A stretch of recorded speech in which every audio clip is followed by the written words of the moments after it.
श्री स्वामी रामानंद आचार्य। हम लोग अनेक दिनों से श्री आचार्य चरण का स्मरण कर रहे हैं, अपने जीवन को धन्य बना रहे हैं।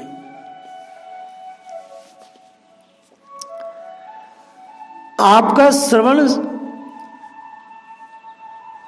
सुयश सुनकर के श्री अयोध्या से गज सिंह देव जी काशी आए, अयोध्या जी से,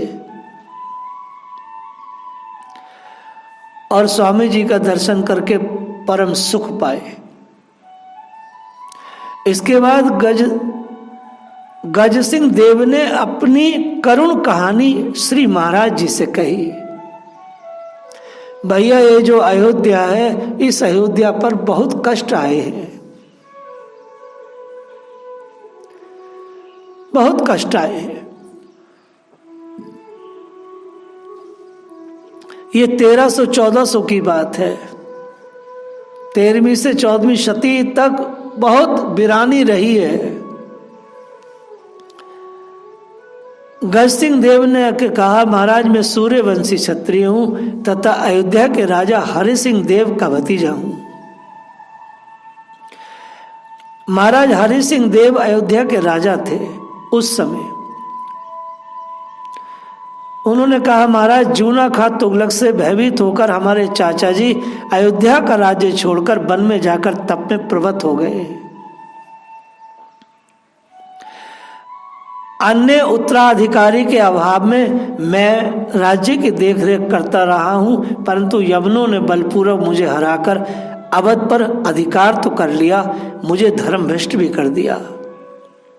बहुत ही मार्मिक और बहुत ही कारुणिक कथा है। गो ब्राह्मण विनाशक जूना खां ने अयोध्या में महान अत्याचार मचा रखा है। 20,000 हिंदू स्त्री पुरुष बलात् यवन बना लिए गए हैं। जिसने मुस्लिम धर्म स्वीकार नहीं किया वह बिना मौत मारे गए। अब भी वहां अत्याचार का क्रम टूटा नहीं है। हम असहायों को कोई उपाय नहीं सोच रहा। इस दुर्अवस्था में कहाँ जाएं, क्या करें। मैंने अपनी शुद्ध के लिए अनेक पंडितों की शरण ली, परंतु सबने असमर्थता प्रकट की है। आपका परम पावन यश सुनकर आपकी शरण में आया हूं। अब तो आप ही हमारी और हमारी प्रजा की एवं श्री अयोध्या की रक्षा कर सकते हैं। विचार करने की बात है, श्री हरि सिंह देव के भतीजे श्री गज सिंह देव जो कि अयोध्या के शासक बने आगे, वह राजाओं के पास नहीं गए, वह तो महाराज के पास आए, श्री रामानंद आचार्य जी के पास।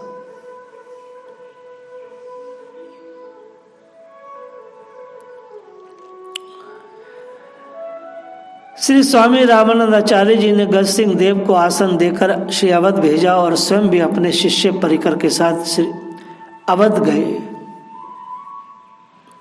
वहां की जनता आपका शुभ आगमन से परम आह्लादित हुई। सबने आकर अपना दुखड़ा सुनाया।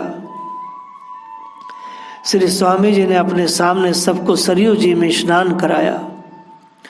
आपकी कृपा से सबके सुन्नत के चिन्ह मिट गए, क्योंकि मुस्लिम बनने के लिए लिंग का विच्छेदन होता है, वह सब चिन्ह मिट गया। सब लोग पूर्ववत अपने हिंदू संस्कारों से युक्त हो गए। आप पुनः काशीपुरी लौट आए।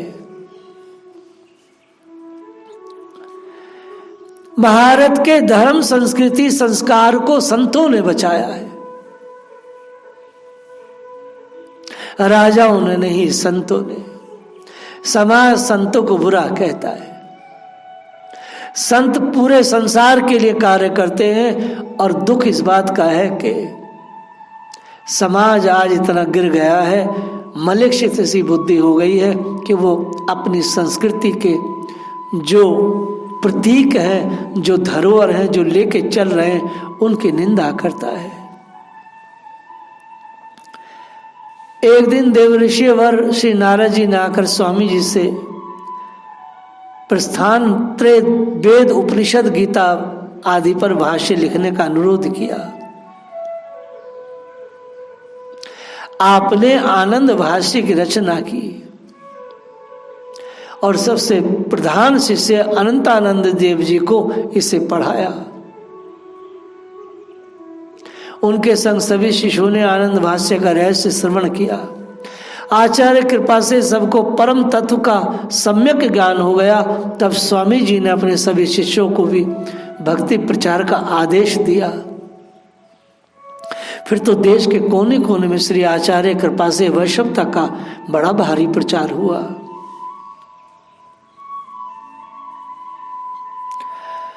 एक बार काशी में ग्रहण के समय बड़े बड़े विद्वान धर्माचार्यों की महती सभा हुई।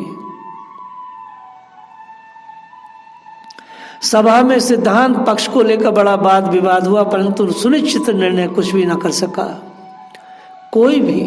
तब सब लोग मिलकर स्वामी रामानंदाचार्य के पास गए। स्वामी जी ने अपने आनंद भाष्य में प्रतिपादित 100 सिद्धांत वशिष्ठता द्वैत का अद्भुत रीति से प्रतिपादन किया।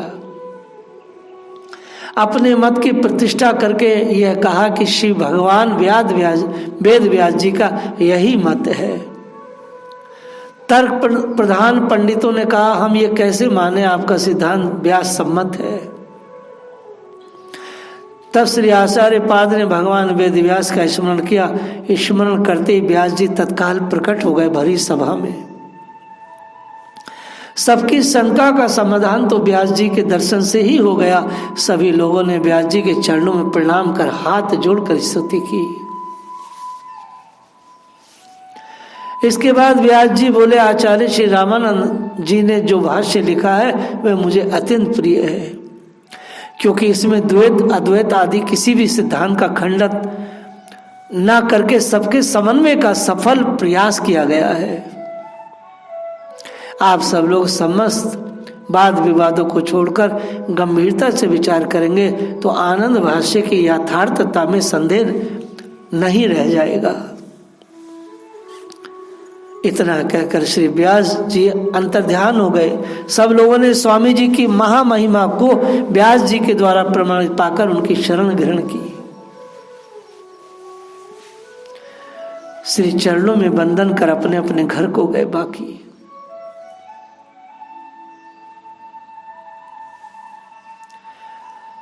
महात्मा ही संसार में कुछ सुख साधन कर सकते हैं जीव कल्याण के लिए। राजे महाराजे विशेष नहीं कर पाते।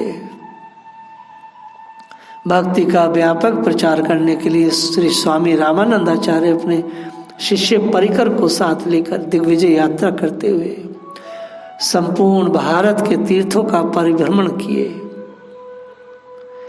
आप जहां भी गए आपके श्वेत सौरभ से आकृष्ट होकर सब लोगों ने आपका बड़ा सम्मान किया।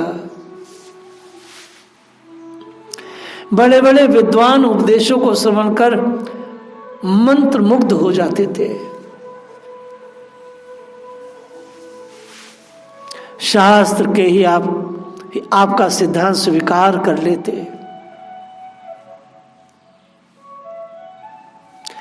वास्तव में शास्त्रार्थ जो है वो बहुत सुंदर चीज है, लेकिन उसमें कुतर्क न हो।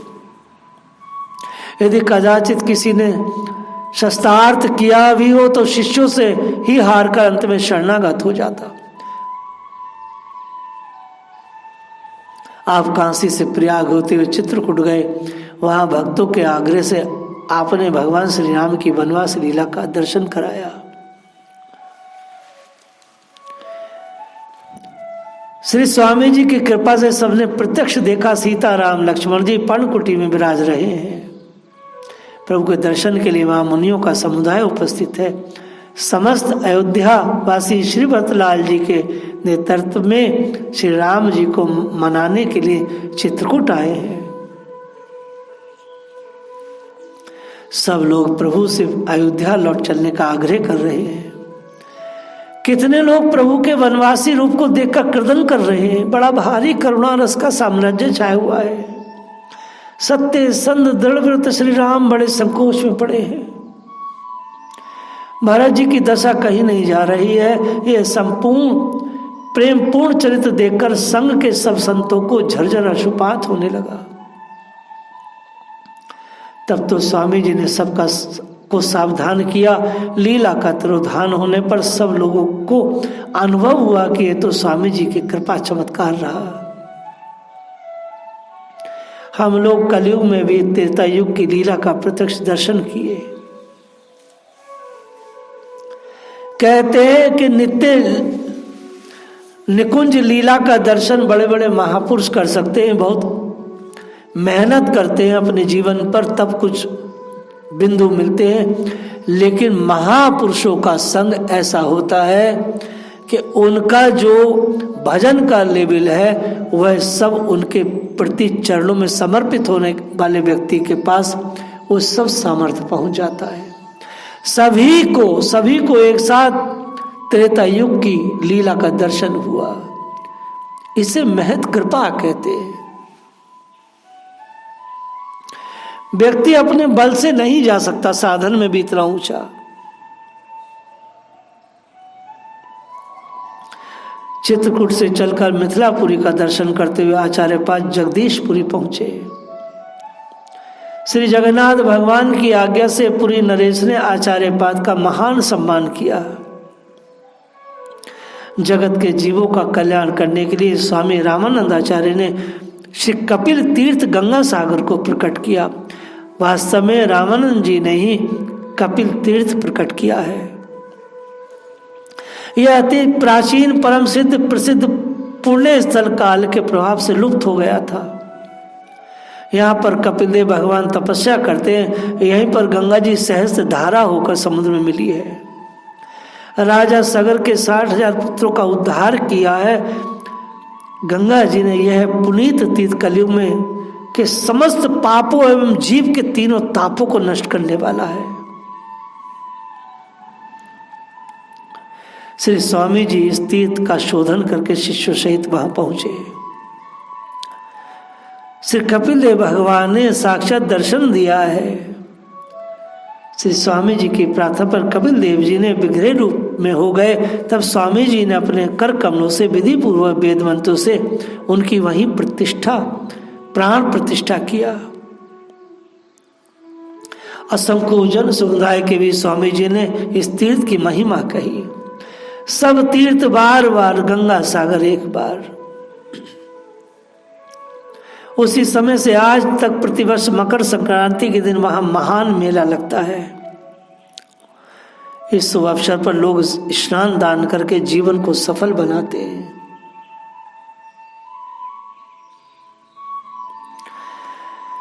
श्री जगदीशपुरी के राजा ने प्रार्थना किया, हे प्रभु, कभी कभी समुद्र सीमा का अतिक्रमण करके नगर में आ जाता है, जिससे कि बड़ी क्षति होती है, लोगों को बड़ा कष्ट होता है। कृपा करके आप उस दुख को दूर कर दीजिए। श्री स्वामी जी ने अपने शिष्य कबीरदास जी को भेजा। श्री कबीरदास जी ने समुद्र को श्री स्वामी जी की आज्ञा सुनाकर वहां एक चिमटा गाड़ दिया और कह दिया, इससे आगे मत आना। तब से समुद्र तनिक भी वहां से आगे नहीं बढ़ा। जनता के अनुरोध पर चंदन तालाब का जीर्णोद्धार कराया, वहां से रामेश्वर को प्रस्थान किए। ये सारे कार्य कौन कर सकता है? जो भगवान का अपना परिकर है, जिसका जीवन भगवान के लिए है।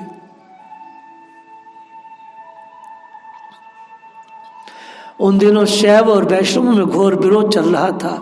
दक्षिण भारत में शैवों का और वैष्णवों का विरोध रहता है, और बहुत छोटा मोटा नहीं, बहुत बड़ा रहता है।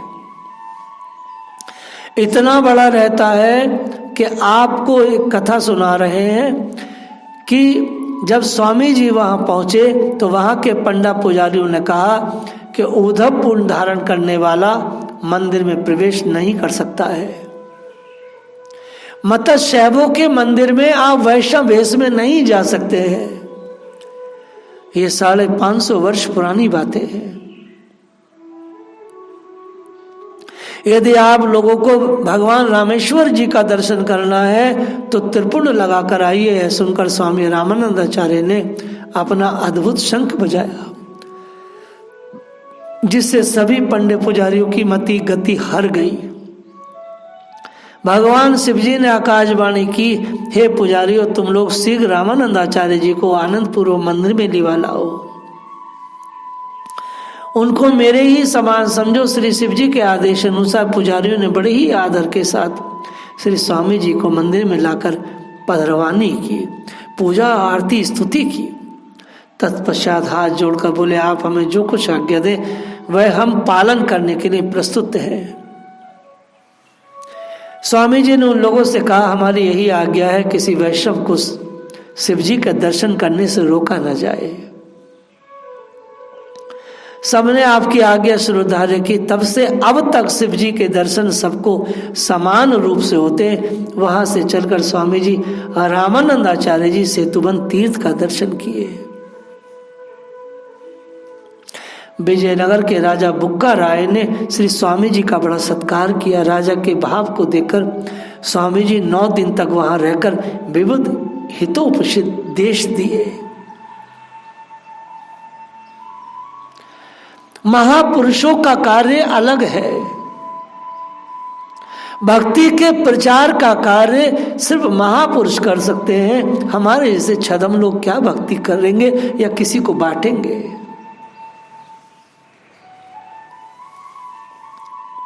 भक्ति का प्रचार कोई भी कर सकता है, लेकिन उसके प्रचार में बाधा क्या आती है।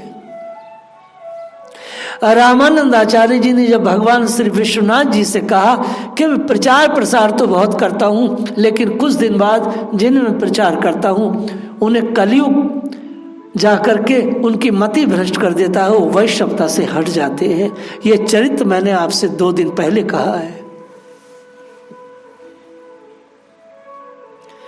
शिवजी ने कहा, आप जिसे जिसे प्रचार करेंगे कलयुग उसको मति नहीं फेरेगा, बल्कि कलयुग भी आपका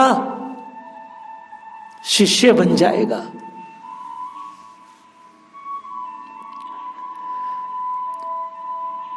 वास्तव में जिस पर शिव की कृपा हो, देवताओं का जिस पर पूरा अनुग्रह हो, वह व्यक्ति जब कहीं जाकर के कुछ कार्य करता है भगवान का, तो वहां कली का दाल नहीं गलता। मेरे प्रभुपाद जी ने इतने बड़े बड़े काम किए, कली ने क्या कर लिया। जहां जहां भी सेंटर्स बने इस्कॉन के, वहां वह भक्ति का देखो कितना सुंदर व्यवस्था है।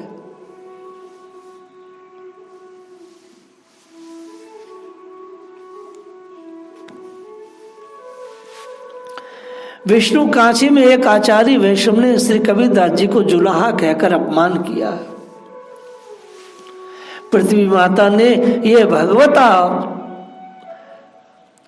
अपचार सहा न गया, वे फट गई और वह वैष्णव पृथ्वी में समा गया। श्री रंगनाथ धाम में पहुंचने पर कुछ लोगों के द्वारा महिमा के प्रति संदेह किए जाने पर श्री स्वामी रामानंद आचार्य जी ने शंख ध्वनि करके अंतर्ध्यान हो गए। फिर रंग जी के निज मंदिर में जहाँ पुजारी भगवान की पूजा कर रहे थे वहां प्रकट हुए।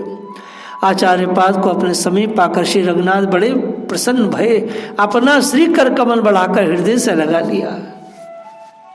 श्री रंगनाथ जी ने स्वामी जी के अवतार कार्य की सराहना की और अपने दिव्य प्रसूनमय माला उनके गले में डाल दी। इस प्रत्यक्ष प्रभाव को देख सुनकर तटस्थ लोग विनयावत होकर स्वामी जी के चरणों में पड़े। क्षण भर में संपूर्ण नगर में समाचार फैल गया। तब तो पूरे रंग नगर के लोग दौड़ दौड़ कर आपके दर्शनार्थ आए। उपदेश पाकर कृत्य करते हुए एवं प्राकृण गिरनार प्रवास क्षेत्र द्वारकापुरी आबू पर्वत पुष्कर आदि सभी तीर्थों की यात्रा करते हुए स्वामी रामानंदाचार्य जी श्री धाम वृंदावन आए। बोले ये वृंदावन बिहारी भगवान की जय। श्री ब्रज वृंदावन के सभी रसिक सन दर्शन के लिए उमड़ पड़े। ब्रजवासियों के विशुद्ध प्रेम को देखकर योगानंद जी तो नृत्य करने लगे, जो स्वामी जी के बड़े अंतरंग थे। श्री स्वामी जी ने ब्रज के बालकों में श्री कृष्ण की भावना करके प्रतिदिन बालकों का वृहद भंडारा किया। ब्रजवासी बालक बड़े आनंद से प्रसाद पा रहे थे। स्वामी जी उनको देखकर पुलकायमान हो रहे थे। इतने में गौर वर्णा रूप लावण्य की राशि बालिका ने स्वामी जी के निकट आकर प्रणाम कर अमृतोपम वाणी में बहुत प्रसाद मांगा। बाबा ने एक मोको भी प्रसाद दे दे। बालिका के वचनों में अद्भुत माधुर्य था, अलौकिक आकर्षण था, अनुपम अनुराग था। श्री स्वामी जी ने ध्यान में देखा, मालूम पड़ा यह है तो साक्षात सर्वेश्वरी, निकुंजेश्वरी, रसेश्वरी, वृंदावनेश्वरी, हृदयेश्वरी श्री राधा रानी है। फिर तो आप विवल होकर अपने लिए स्वर्ण पात्र में रखा हुआ खीर प्रसाद अपने हाथों से श्री लाडली जी को गोद में बिठाकर बड़े प्यार से पवाए। श्री जी ने साक्षात दर्शन दिया। दूसरे दिन श्री स्वामी जी ने समस्त ब्रज की बालिकाओं का निमंत्रण किया। फिर तीसरे दिन संपूर्ण ब्रजवासियों को वृहद भंडारा दिया। इस प्रकार ब्रजवासियों को परमानंद प्रदान कर श्री स्वामी रामानंद आचार्य जी ने बद्रिका आश्रम की यात्रा की। वह भगवान नारायण के दर्शन हुए। वहां कश्मीर के लिए प्रस्थान किए। कश्मीर में दिग्विजय देवेंद्र पंडित को बहुत बड़ा शस्त्रार्थ में पराजित कर शिष्य बनाया और फिर वहां चलकर निमिषारण्य अयोध्या होते हुए पुनः काशीपुरी आ गए। हमारे ब्रज में एक बहुत बड़ी बात है, आचार्य रामानंद जी ने ब्रज की समस्त युवतियों को, बालिकाओं को निमंत्रण दिया था। कन्या से लेकर युवती तक जितनी युवतियां थी पूरे 84 कोस में, सबका बहुत बड़ा बृहद भंडारा हुआ। विचार करो कितनी बड़ी व्यवस्था रही होगी, कितनी बड़ी व्यवस्था। इस ब्रज मंडल में ब्रजवासियों को जिमाना, और उसमें भी अलग अलग सेक्शन में। आज क्या है देखिए, आज भी हमारे ब्रज 84 कोस में ग्वार मंडल होता है। जो लोग बकरी गाय भैंस चराते हैं तो कई कई गांवों के ग्वारिया इकट्ठे होके और वहां पे भंडारा होता है। देखो कई साल पहले हमारे कदम खंडी में भंडारा था, आपको याद भी होगा। ग्वार मंडल होता है। बोले युवतियों को बुलाया जाए, कन्याओं को बुलाया जाए, बूढ़ों को बुलाया जाए, बड़ी बूढ़ियों को बुलाया जाए, कई बार सब सुहागनों को बुलाया जाए, कई बार समस्त विधवाओं को बुलाया जाए। ये महात्मा बड़े अलबेले हैं। ब्रज का महात्मा बड़ा अलबेला है, क्योंकि अलबेली सरकार का है।